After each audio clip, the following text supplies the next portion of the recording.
Distribuição Europa Filmes do Brasil. Versão brasileira Lipsync, São Paulo. História das religiões.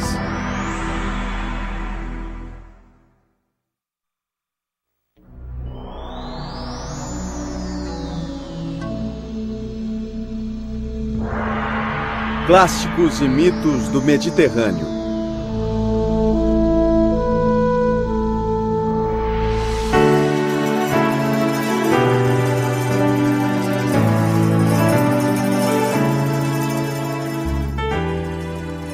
Quando um navegante contemporâneo se aproxima da costa mediterrânea, o mar escuro clareia, tornando-se uma piscina de água azul turquesa.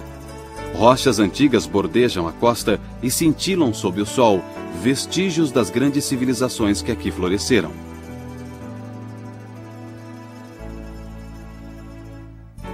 O mar Mediterrâneo sustenta civilizações há milhares de anos. É o maior mar do mundo. Acreditava-se que grandes deuses e deusas comandavam estas águas e as terras a seu redor. Teriam regido também os céus e as misteriosas cavernas subterrâneas, onde os mortos habitariam eternamente. Hesíodo, contemporâneo de Homero, escrevendo por volta de 700 a.C., falava sobre um deus chamado Oceanus, que teria sido o pai das águas doces. São muitas as filhas de Oceanus e sua esposa Tétis. 3.000 ninfas, presas pelos tornozelos, vagueiam sobre a face da terra. Entre os filhos de Oceanus estavam os rios Nilo, Tigre e Eufrates. Eles foram os berços das civilizações mais antigas da história. Muito antes dessas civilizações surgirem, 40.000 anos atrás, a espécie humana, já totalmente desenvolvida, começou a praticar ritos de passagem, aparentemente para atender à necessidade humana básica de realizar rituais. Suas obras de arte provam suas frequentes práticas rituais.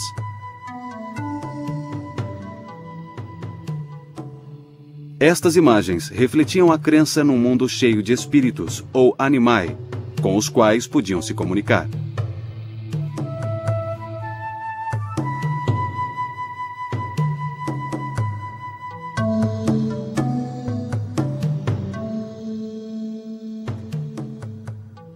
Através da idolatria e de sacrifícios, esses povos tentavam apaziguar esses espíritos animistas para assegurar fertilidade, sorte, prosperidade e sobrevivência.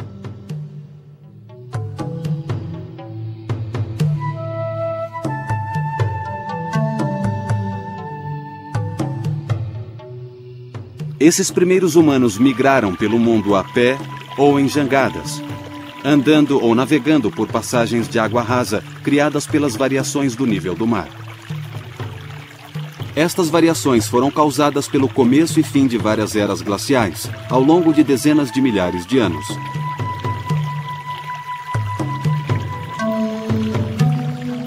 Quando as primeiras civilizações agrícolas surgiram, a espiritualidade humana sofreu uma evolução paralela. Os selvagens espíritos animais das eras da caça e da coleta tornaram-se espíritos domesticados da fazenda. Agricultores neolíticos adoravam o maior e mais forte animal da terra, o bisão. O bisão tornou-se a principal divindade masculina. Os neolíticos também adoravam uma deusa da fertilidade.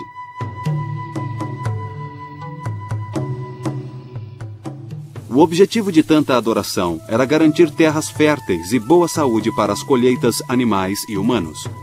Acima de tudo, o agricultor neolítico queria manter uma harmonia natural entre os animais, as plantações e o sol e a chuva, tão vitais para a fertilidade e o crescimento. Este anseio por harmonia cósmica foi a força motriz por trás da espiritualidade primitiva. Assim como a colheita produzia alimentos para o presente e sementes para o futuro, a morte para os humanos seria a colheita e o renascimento do espírito. A harmonia da natureza era abrangente, e o sol, a lua e o céu supostamente representavam os bisões e vacas de suas fazendas.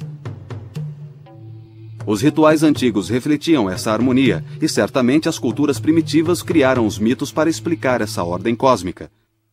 No delta, entre o Tigre e o Eufrates, surgiu a primeira civilização da Idade do Bronze, por volta de 3000 a.C. Estas eram as cidades-estados da Suméria. Esta civilização mesopotâmica marcou o início da história registrada. Um dos primeiros historiadores do mundo foi um autor desconhecido, que por volta de 2000 a.C. escreveu um poema, descrevendo o nascimento de sua terra natal, a Suméria. Quando nem o céu tinha nome, quando nem a terra tinha nome, e só existia Apsu, a primeira água doce, o pai, e Tiamat, a água salgada, a mãe, suas águas calmamente uniram-se. Este mito sobreviveu e difundiu-se porque milhares de anos antes, por volta de 3000 a.C., os sumérios tinham inventado um sistema de escrita chamado cuneiforme. Esse sistema foi usado pela primeira vez para registrar inventários, mas depois os sumérios o usaram para registrar sua dedicação aos seus deuses e mitos. Isto é o mais incrível sobre os sumérios. A sua maior contribuição foi provavelmente a língua. A língua suméria e a escrita cuneiforme dos sumérios sobreviveram à queda do Império Sumério e continuaram sendo usadas por muitos, se não por todos, os outros povos e civilizações da Mesopotâmia, como uma língua erudita. Assim como o latim, que sobreviveu à queda do Império Romano, tornando-se a língua dos eruditos durante a Idade Média. Eles descreveram cenas vívidas de deuses e deusas que regiam os céus, controlavam a existência humana e determinavam o destino de impérios. A cultura suméria marcou um grande avanço para a civilização humana. Surgiram centros urbanos, tais como Ur, Larsa e Kish. Eles criaram um sistema de leis e de governo para controlar o sofisticado sistema de irrigação que incrementava a produção agrícola.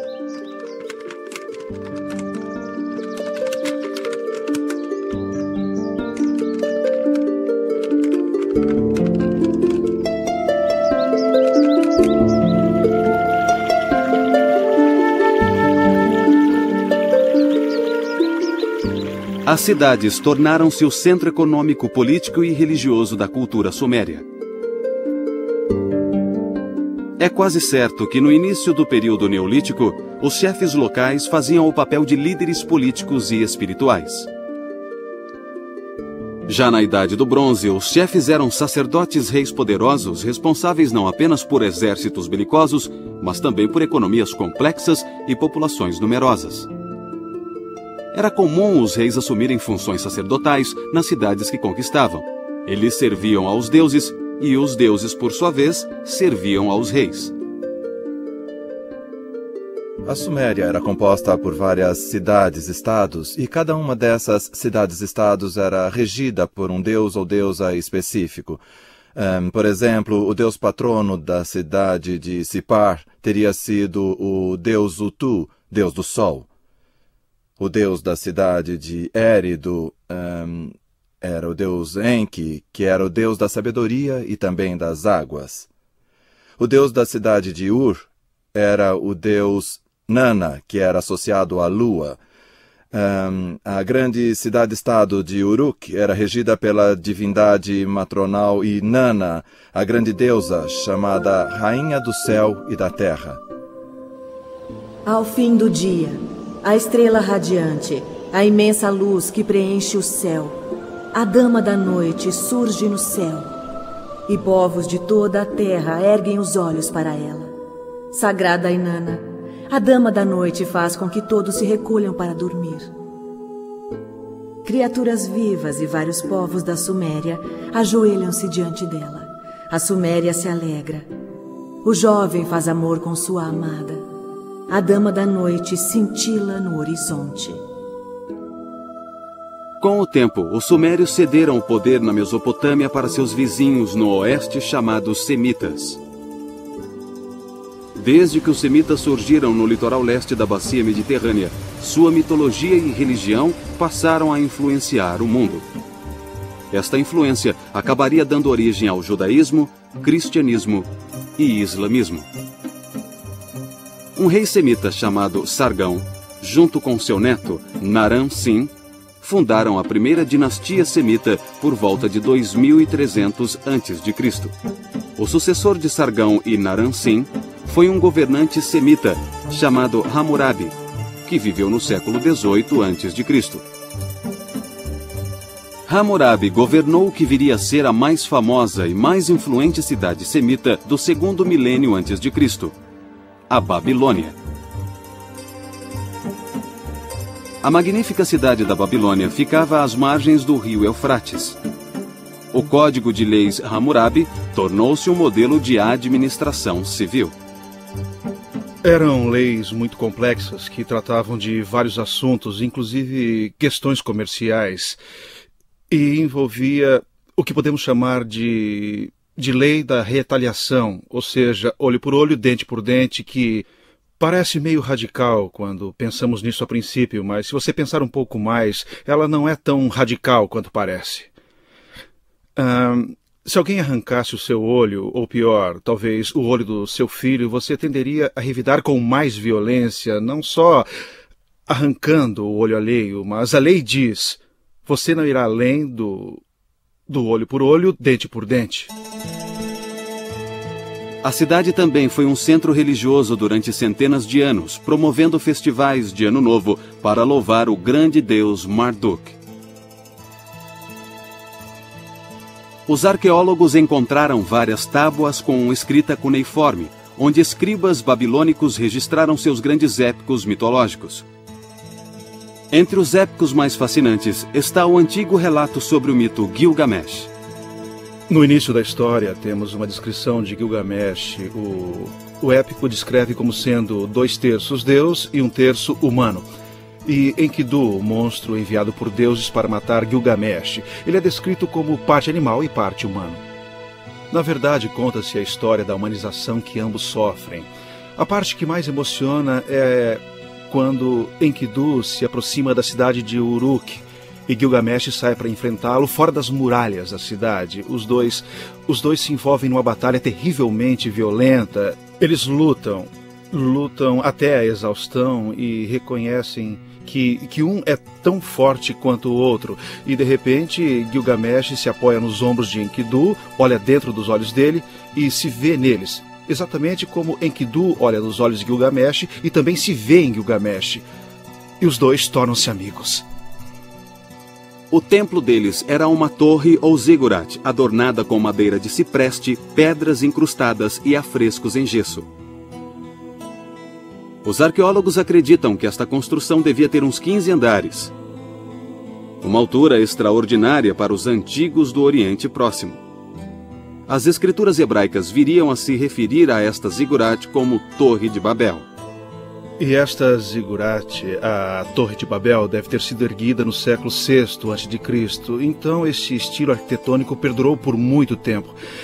Elas lembram vagamente as pirâmides do Antigo Egito, mas tinham um propósito totalmente diferente. As pirâmides do Antigo Egito eram monumentos mortuários para os reis egípcios, enquanto que as zigurates eram lugares altos, literalmente altos, para que as pessoas pudessem se aproximar dos deuses e assim se comunicar com eles. Restam poucas preciosidades da fundação de tijolos da Babilônia. 4.000 anos de inundações e erosão apagaram quase todos os vestígios da cidade.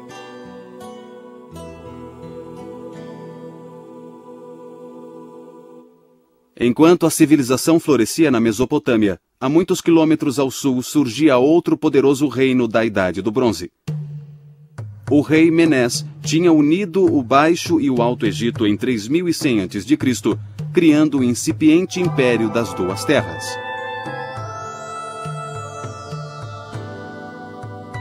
Ao longo de várias dinastias egípcias, os combativos faraós empregaram muito esforço e dinheiro para consolidar suas conquistas, seu controle das rotas comerciais e estender seu domínio, tudo supostamente em honra das divindades egípcias reconhecidas nacionalmente. Cada cidade era seu próprio centro religioso, e cada uma difundia seu próprio mito da criação. Em Tebas, por exemplo, acreditava-se que o mundo descendia de Amon, de quem se dizia ser grande demais para ser examinado e poderoso demais para ser entendido. Em Heliópolis, acreditava-se que o universo descendia de Nut, as águas primitivas do vazio e do caos. Nut ficava além do Sol e do mundo inferior, cercando o cosmo. O mundo como o conhecemos teria começado quando Atum, senhor de Heliópolis, ergueu-se no topo de uma pirâmide na forma de um sol. Estas divindades multiplicaram-se em número e função, mas continuaram existindo por mais de 3.000 anos. Muitos deuses egípcios mantinham traços do animismo neolítico. Enquanto alguns desses deuses eram associados ao sol, outros eram associados a animais. Eram geralmente caracterizados como animais ou híbridos humanos com cabeças de animais. Sekhmet, deusa da guerra, tinha cabeça de leão. A esfinge, um espírito híbrido encontrado na Mesopotâmia, no Egito e na Grécia, tinha corpo de leão alado e cabeça humana, geralmente feminina. O que restou dos hinos egípcios aos deuses reflete um belo senso de devoção. Por exemplo, este hino de Tebas é dedicado a Hathor, deusa do sol e senhora do amor. Ó Senhor do céu ocidental, ó deuses do céu ocidental, ó vós que regeis as praias do céu ocidental, alegrai-vos pela vinda de Hathor. Amamos ver sua beleza brilhar. Eu digo ao seu lado que me alegro ao vê-la. Minhas mãos se alegram. Venha a mim, meu corpo diz. Meus lábios entoam hinos sagrados para Hathor. Música 1 milhão de vezes, porque amamos música. Milhões de vezes música para seu espírito gêmeo, seu Ka, onde quer que estejas. Durante vários milênios, os egípcios mantiveram-se concentrados no pós-vida. O pós-vida oferecia a todos o ideal da imortalidade espiritual. Servia para dar estabilidade às suas vidas, sua cultura e seu reino. Fico muito surpreso em ver a coerência que os egípcios tinham. Veja, por exemplo, o estilo de arte deles. A não ser por algumas exceções, ele foi muito constante durante os 3.000 anos da história antiga. A razão disso é que os egípcios deviam valorizar muito a permanência e a temporalidade. Trabalharam muito nesse sentido. Você sabe citar algum estilo arquitetônico que tenha sido mais permanente do que a pirâmide? Os egípcios se empenharam muito na preservação dos cadáveres pelo processo da mumificação. As famílias egípcias gastavam fortunas com a mumificação para preservar os corpos para a vida eterna, e mantinham as tumbas durante várias gerações, depois do falecido já estar no reino dos mortos. Os egípcios chamavam o corpo físico de Shat, o corpo espiritual de Sahu e o coração de Ab. Eles acreditavam que ao entregar o corpo, o Shat, eles também enterravam Sahu e o Ab, que são o espírito e o coração. A imagem do falecido era chamada de Ka, e acreditava-se que não era enterrado, pois o Ka ficava abrigado nas estátuas dos mortos e recebia dádivas de comida, vinho, óleos e incenso queimado. Geralmente, sacerdotes e até capelas inteiras eram designados ao Ka de uma pessoa morta. A religião egípcia também reconhecia o Ba, ou alma, o Shaibit, ou sombra, o Shu, ou inteligência, e o Seshen, ou forma. Conceitos tão ricos e profundos provam o empenho dos egípcios em compreender o pós-vida, que suplantava outras ideias religiosas, como a crença numa futura era dourada na Terra, ou a crença no fim do cosmo.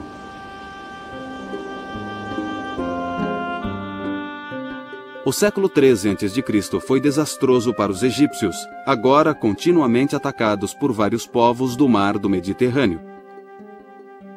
e o Império Egípcio entrou em eclipse durante centenas de anos. Por volta de 1600 a.C., uma segunda leva de tribos semitas começou a florescer mais a oeste ao longo da costa mediterrânea. Esta é a área que mais tarde viria a ser chamada de Levante, Síria-Palestina ou Canaã. Esses semitas também ficaram conhecidos por nomes tribais como fenícios, cananeus e hebreus. Os fenícios moravam, sobretudo, nas cidades de Tiro e Sidônia, ao longo da parte central da costa. Mas eles não se contentaram em ficar em casa. Como nação, eles não tinham grandes forças expedicionárias, nem controlavam vastos impérios militares. Eles conquistaram o Mediterrâneo com navios mercantes e colonos. Por mais de 1000 anos, colonizadores e navios fenícios espalharam-se por Chipre, Grécia, Sicília, Malta, norte da África e Espanha. Foram até mesmo para além do Estreito de Gibraltar, conhecido na mitologia antiga como Pilares de Hércules. Eles extraíram estanho das minas da Cornualha, parte da atual Inglaterra, e se aventuraram pelo Atlântico em direção ao Equador. Em suas frequentes viagens pelo Mediterrâneo, os fenícios levavam 2 produtos não comerciais muito importantes: o seu alfabeto e a sua religião. O alfabeto, o primeiro a ser inventado, surgiu por volta de 1400 a.C. Era uma grande evolução perto dos complicadíssimos e imprecisos sistemas cuneiforme e hieroglífico usados na Mesopotâmia e no Egito. O alfabeto fenício, mais tarde, serviria de base para os alfabetos grego e romano e posteriormente serviu de inspiração para o alfabeto inglês. O principal deus fenício era Baal, ou Bali. O termo Baal refere-se, na verdade, a várias deusas da fertilidade dos cananeus e dos fenícios. Os cananeus eram essencialmente um povo agrícola que adorava uma variedade de deuses agrícolas e da fertilidade. Baal era o deus das tempestades e o deus da chuva. E, como deus da chuva, ele fertilizava o gado e os campos, por exemplo, pois, através da chuva, o gado engordava. Aprendemos muito sobre esses deuses Baal em textos fenícios da cidade real de Ugarit. Esses textos nos deram uma imagem de Baal que, ironicamente, o retratam como tendo características muito parecidas com o Deus da Bíblia. Por exemplo, por ser o Deus das tempestades, Baal cavalga as nuvens. Exatamente como o Salmo 104 relata que Deus da Bíblia cavalga as nuvens e o vento. Baal, como Deus da Bíblia, era um juiz e garantia a justiça. Eu acho que esses paralelos sugerem que os antigos israelitas, sobretudo durante o século VIII e IX, lutaram muito no seu íntimo para decidirem a que Deus eles seriam leais. Mais tarde, os hebreus migraram para o que a Bíblia chama de terra do leite e do mel. Esta é a região conhecida como Canaã, Palestina e, desde 1948, Israel. Em meio ao tumulto dos séculos 12 e 13 a.C., várias cartas hititas com escrita cuneiforme falam sobre um povo do Ocidente chamado Arriauans. Os egípcios os chamaram de Aquish, e Homero chamou-os de aqueus. A história chamou-os de gregos. Os gregos surgiram na Grécia por volta de 1600 a.C. São diferenciados de seus antecessores na Grécia, porque eles falavam grego e seus antecessores não, e adoravam deuses e deusas gregos, aqueles que conhecemos como Zeus, Hércules, Atena e outros. Eles se estabeleceram na Grécia por volta de 1600 a.C. e durante os 2 séculos seguintes tornaram-se muito poderosos e muito ricos. Grande parte desse poder e riqueza veio de sua habilidade militar, de saberem lutar contra invasores e guerrear como mercenários em outras terras, mas também enriqueceram com o comércio. Nesse ponto, eles se parecem muito com os fenícios, pois comercializavam no leste do Mediterrâneo e também no oeste. Sabemos que esses gregos da Idade do Bronze avançaram a oeste até a Itália, pois algumas de suas cerâmicas foram encontradas lá, assim como foram encontradas no leste. Os arqueólogos descobriram que os gregos da Idade do Bronze, também chamados de gregos micênicos, comercializaram e lutaram por toda a bacia mediterrânea. Eles se desenvolveram entre 1600 e 1200 a.C. e trouxeram seus tesouros e saques de volta às cidadelas de Micenas, Tirins, Tebas, Orcômenos e Pilos. Os gregos micênicos às vezes se ofereciam como mercenários no estrangeiro. Numa dessas aventuras, eles viram as grandes tumbas do Egito. Viram os rituais místicos egípcios na preparação dos mortos para o pós-vida. Impressionados com esses rituais, os gregos micênicos os adaptaram às suas próprias crenças. No fim do século XIII a.C., as cidadelas micênicas, a capital hitita na Anatólia e a cidade mesopotâmica de Ugarit, estavam em ruínas. Piratas vagavam pelo Mediterrâneo e as grandes civilizações da Idade do Bronze ruíram sob seu próprio peso militar. Demoraria séculos para a Grécia voltar a exibir algum sinal de vida. Uma questão muito debatida por estudiosos é por que houve a Idade das Trevas. Por que esses grandes centros políticos, administrativos e militares existentes em volta da Grécia ruíram? Um estudioso chamado Robert Drew sugeriu que, na verdade, a classe baixa, os trabalhadores, os que serviam no segundo escalão do exército, é que se tornaram muito poderosos e passaram a comandar todas aquelas comunidades, tomando as cidadelas e fortificações das pessoas que anteriormente as dirigiam. Como resultado desse levante, que Drew acredita ter abrangido toda a parte oriental do Mediterrâneo, nós vemos a queda quase literal no caso de algumas comunidades, mas figurativa no caso de outras, dessa cultura do fim da Idade do Bronze. E muita coisa que fazia parte da cultura, as grandes cidadelas fortificadas, os governos centralizados, os arquivos e os depósitos, exigiam muitos funcionários que pudessem cuidar e também escrever, para manter registro de tudo. Uma vez que tudo isso acabou, a necessidade de escrita também acabou e então veio a Idade das Trevas, sobre a qual não existe absolutamente nenhum registro escrito. Os gregos sofreram terrivelmente. Após a ruína da civilização micênica no fim da Idade do Bronze, eles saíram das cidades em grande número, retornando ao campo ou se lançaram ao mar em busca de sustento. A Grécia perdeu quase 90% de sua população. Os sobreviventes viviam na pobreza e na ignorância.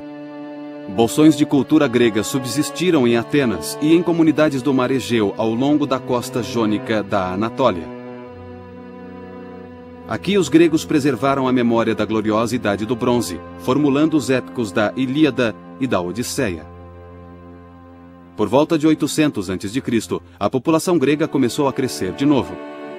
Os marinheiros passaram a comercializar com os fenícios, aprenderam seu alfabeto e voltaram para casa para difundir seu novo conhecimento. A cultura grega começou a florescer, produzindo uma era conhecida como Idade Geométrica. Isso aconteceu entre os séculos IX e VIII a.C., um tempo caracterizado por esculturas e pinturas em vaso decorados com linhas e curvas geométricas que representavam tanto formas humanas quanto abstratas. Os gregos começaram a usar o alfabeto fenício para registrar seus poemas dedicados aos deuses. Mais tarde, escreveram os épicos heróicos, inclusive aqueles atribuídos a Homero.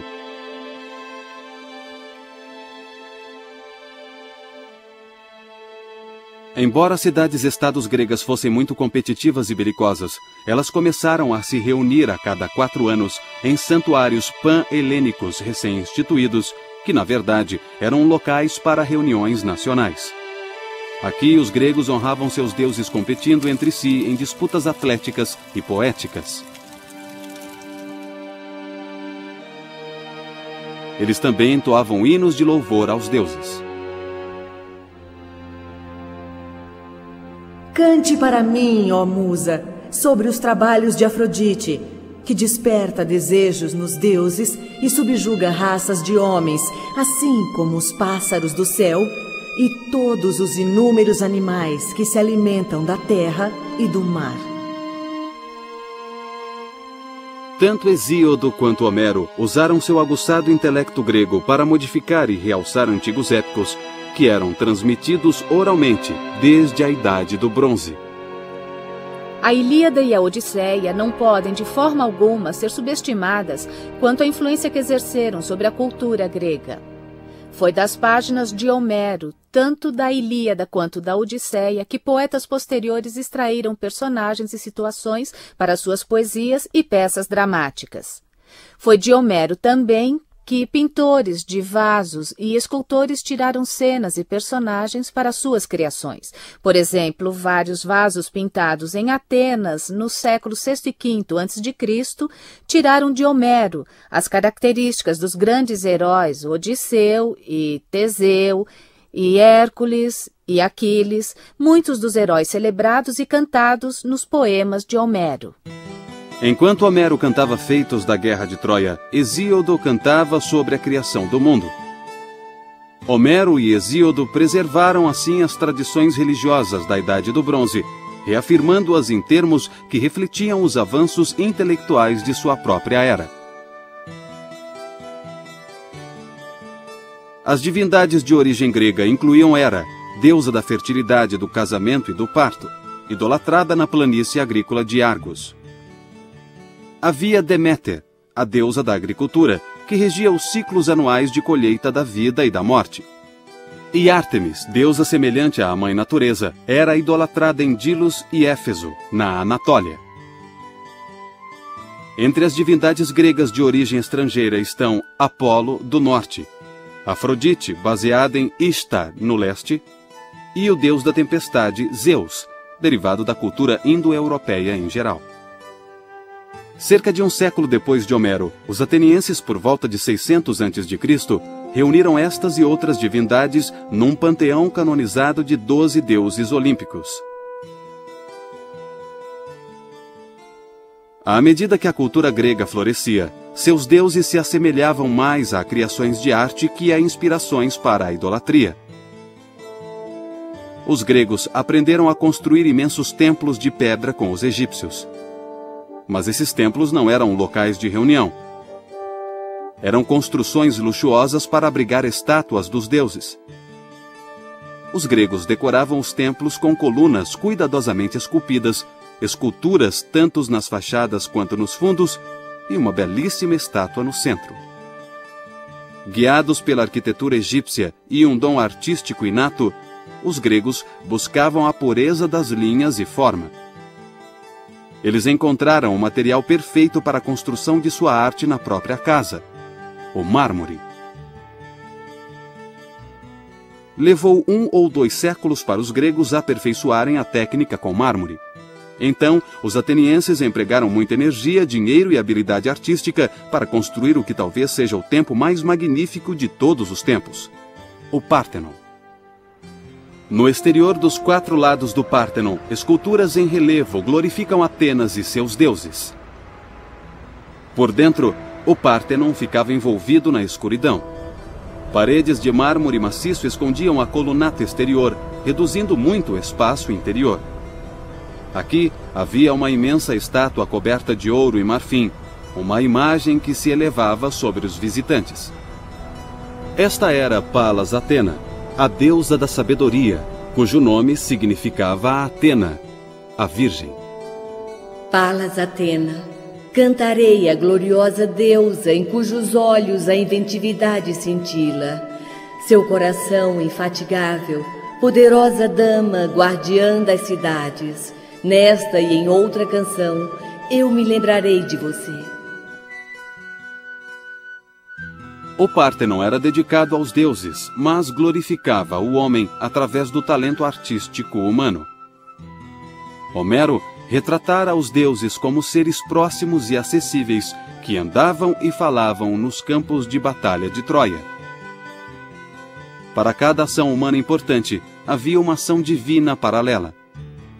Mas esses deuses já não satisfaziam as necessidades da vida democrática dos atenienses.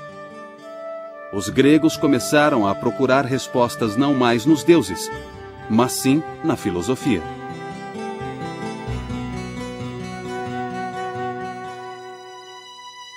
Neste ponto da história, por volta do século IV a.C., a cultura, a religião e a filosofia gregas estavam relativamente livres de influência externa. Então, um vizinho da Macedônia, Alexandre o Grande, invadiu a Grécia e a Pérsia. O pai de Alexandre, Filipe, tinha decidido criar seu filho para ser rei. Então ele providenciou os melhores tutores que estavam disponíveis, inclusive o famoso Aristóteles. Então a educação de Alexandre foi abrangente e incluiu não só filosofia, poesia e música, mas também política e táticas militares. Ele foi um carismático general de 18 anos de idade, e seu sucesso ameaçou seriamente o tradicional conceito grego de teologia. Os egípcios reconheceram Alexandre como seu novo faraó. Os persas o saudaram como o novo rei dos reis. Para esses povos subservientes do Oriente, Alexandre era Deus na terra e ele permitia que o idolatrassem. Mas em um episódio famoso de sua curta, porém brilhante carreira, Alexandre notificou aos atenienses que eles também deviam adorá-lo como um deus. Eles se recusaram. É errado ignorar as diferenças entre homens e deuses. Não devemos fazer um homem parecer maior do que é, prestando-lhe honrarias excessivas ou, ao mesmo tempo, degradando impiedosamente os deuses, nivelando-os aos homens. Ainda assim, a ambição divina de Alexandre foi a primeira de várias intromissões teológicas orientais que o mundo greco-romano sofreu. Alexandre morreu na Babilônia prematuramente aos 33 anos. A esta altura, as civilizações gregas do leste do Mediterrâneo já estavam bastante cosmopolitas. Mais de uma dúzia de cidades chamadas Alexandria salpicavam o Mediterrâneo no Oriente Próximo. Cada uma tinha seu próprio símbolo da cultura grega, normalmente um teatro ou um estádio. A mais importante dessas cidades ficava no Egito. Aqui, as vitórias de Alexandre deram origem a um novo tipo de templo dedicado às artes e às ciências. Eles o chamavam de Museion, ou museu, porque era dedicado às 9 musas, as deusas das artes. Esse templo das musas abrigava uma biblioteca, uma das primeiras bibliotecas em grande escala que nós conhecemos da antiguidade. Nessa biblioteca trabalhavam muitos eruditos, iguais aos universitários e estudiosos de hoje. Eles copiavam, estudavam e comentavam obras literárias antigas, inclusive os poemas de Homero e poemas escritos no século V, no auge do período clássico ateniense. Esses eruditos estudavam essas obras na biblioteca de Alexandria. Eles as catalogavam, as organizavam e escreviam nas margens dos livros. E essa biblioteca passou a ser um grande centro erudito. Porém, uma nova subcultura se enraizava na península, hoje chamada de Itália. Desses povos, o mais bem-sucedido foi o romano, que compartilhou muito de sua cultura com seus primos indo-europeus. Eles adoravam um poderoso deus da tempestade. Na língua indo-europeia original, o nome do deus da tempestade era Diaos.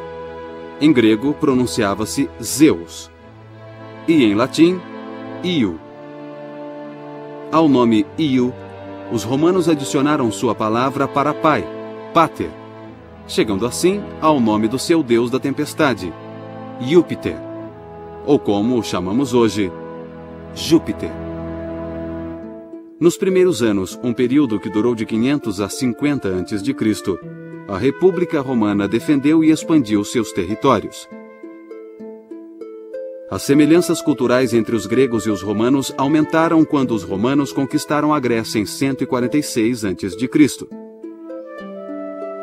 Eles drenaram a Grécia de toda a sua arte, poesia e pensadores, adaptando-os o máximo possível à língua latina e a seu estilo itálico. Muitas vezes, eles tomaram emprestados deuses e deusas até na aparência. No caso de Apolo, por exemplo, pegaram o nome também. Em outros casos, eles misturaram esses deuses e deusas com divindades itálicas locais. Os romanos acharam equivalentes locais para os 12 deuses gregos olímpicos. Por exemplo, o deus romano Netuno era equivalente a Poseidon, deus do mar. Mercúrio era associado a Hermes, o deus grego que levava almas mortas para Hades. Vênus era equivalente à grega Afrodite, deusa do amor. Finalmente o amor chegou. Eu orei para a musa e ela me atendeu. Vênus o colocou nos meus braços, fazendo por mim o que tinha prometido. Que minha alegria seja cantada. Aqueles que não têm nenhuma, contem-na em uma história. Nós nos encontramos e somos ambos dignos. O Império Romano era uma mistura de religiões. Seu imenso tamanho explicava a variedade de influências. Mas você, romano, deve se lembrar. Precisa guiar as nações por meio da sua autoridade, pois esta é a sua habilidade. Deve enxertar tradição à paz, mostrar piedade aos conquistados e lutar até que os duros tombem. Muitos cultos e religiões foram assimilados nesta colcha de retalhos. Os egípcios ainda se pareciam muito com seus ancestrais, que durante milênios adoraram seus faraós como deuses. O culto em Roma agora se voltaria ao pai de Augusto, Júlio César. O culto ao imperador difundiu-se pelo Império Romano em poucas décadas. Mas um grupo de adoradores se destacou quando se recusou a seguir essa prática. Era um grupo de judeus palestinos que acreditava num Salvador a quem chamavam Cristo. No início, o cristianismo era um entre vários cultos das terras conquistadas por Roma.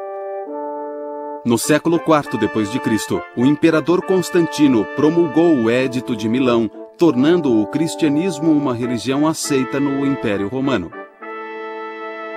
Mais tarde, ela tornou-se a religião oficial de Roma. Mas muitos séculos depois de o cristianismo se tornar predominante, antigas tradições pagãs ainda afetavam a iconografia cristã, quando mitos grecos romanos foram retratados na arte judaico-cristã. Séculos se passaram, mas por fim, os antigos mitos e religiões do Mediterrâneo cederam totalmente a uma nova ordem. As três grandes religiões ocidentais, cristianismo, islamismo e judaísmo, todas elas monoteístas, suplantaram todas as religiões politeístas e todas as mitologias que haviam prosperado na Grécia, Roma, Egito e terras do Oriente Próximo. Durante toda a antiguidade e até bem depois, mitos foram maneiras poderosas de explicar o mundo. Os mitos, pelo menos, tentavam explicar o que as pessoas, de outra forma, jamais entenderiam. Em termos simbólicos ou espirituais, a perspicácia da mitologia antiga às vezes se iguala ou mesmo excede a mais profunda teologia da nossa era científica moderna. Hoje poucos adoram as divindades mitológicas das antigas civilizações do Mediterrâneo, mas as crenças e princípios constituídos nos primórdios da história ocidental continuam a nos moldar de forma poderosa, ainda que invisível.